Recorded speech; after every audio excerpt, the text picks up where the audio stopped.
Nah, baik. Halo semuanya, perkenalkan saya Alexa Jurin Pane dari jurusan Teknik Industri. Pada kesempatan kali ini saya mau menjelaskan tentang proyek sederhana yang saya bangun dengan menggunakan Flex. Proyek ini merupakan contoh aplikasi web yang bisa kita gunakan untuk menampilkan data sekaligus menampilkannya dalam bentuk grafik yang interaktif. Nah, biar lebih jelas, saya bakal jelasin mulai dari struktur folder proyeknya, fungsi tiap file, cara menjalankan aplikasinya, sampai tampilan data dan grafiknya. Mari kita mulai.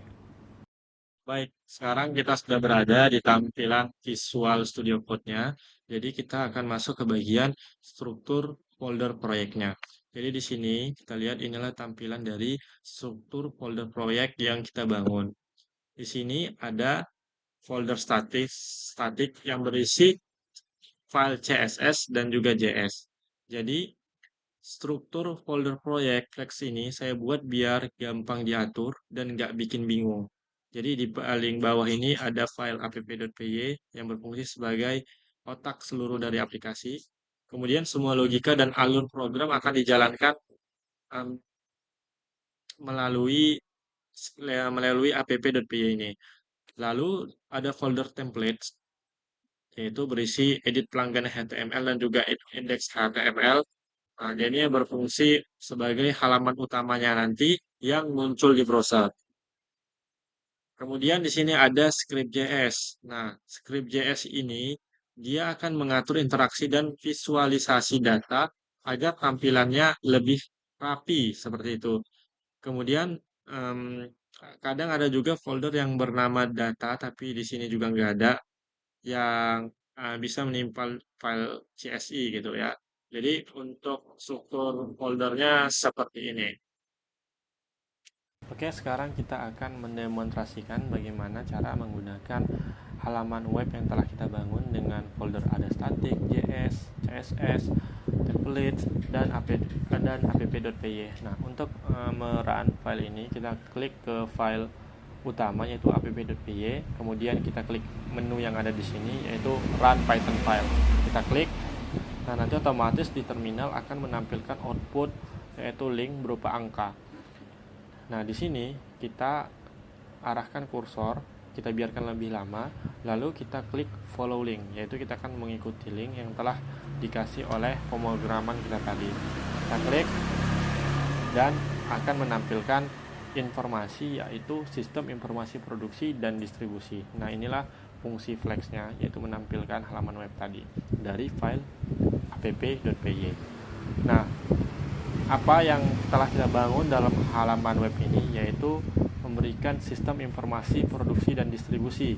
Nah, kalau kita lihat di sini ada tampilan halaman menu dari pelanggan, produksi, keuangan, pengiriman, dan juga dashboard. Saya telah menginputkan data yaitu berupa data pelanggan, ada ID-nya, nama, alamat, email, dan juga aksi. Nah, aksi ini kita bisa mengedit atau menghapus nama pelanggan.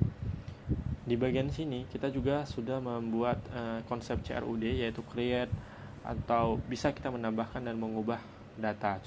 Sebagai contoh, kita akan memasukkan nama kita sendiri, ID-nya yaitu C004, namanya Alex,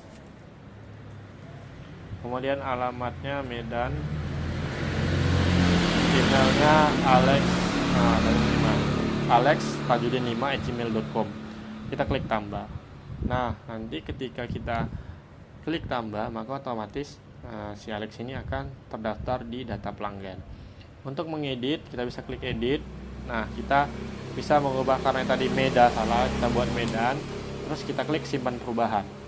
Nah, otomatis di bagian sini terjadi perubahan yang semulanya alamatnya Medan menjadi Medan. Kemudian kita lihat di bagian menu produksi. Jadi produk-produk yang dibuat ini ada penggaris besi, penggaris plastik, dan penghapus sesuai dengan ID-nya. Ada di bagian keuangan untuk melihat bagaimana pemasukan dan pengeluaran dari sistem informasi produksi dan distribusi. Nah, di bagian dashboard data system di sini menampilkan grafik yang berupa data dari pelanggan, produksi, keuangan, dan bagian pengiriman. Kita lihat di diagram warna merah ini, yaitu tabel batangnya. Pengiriman itu sebanyak 2, keuangannya sebanyak 3, ada 3 data, di sini juga produksinya 3 data, dan pelanggannya ada 4 sesuai dengan yang telah kita inputkan tadi. Nah, mungkin sekian dulu penjelasan dari saya. Mohon maaf bila ada salah kata dan juga penjelasan yang kurang. Saya akhiri dengan wassalamualaikum warahmatullahi wabarakatuh.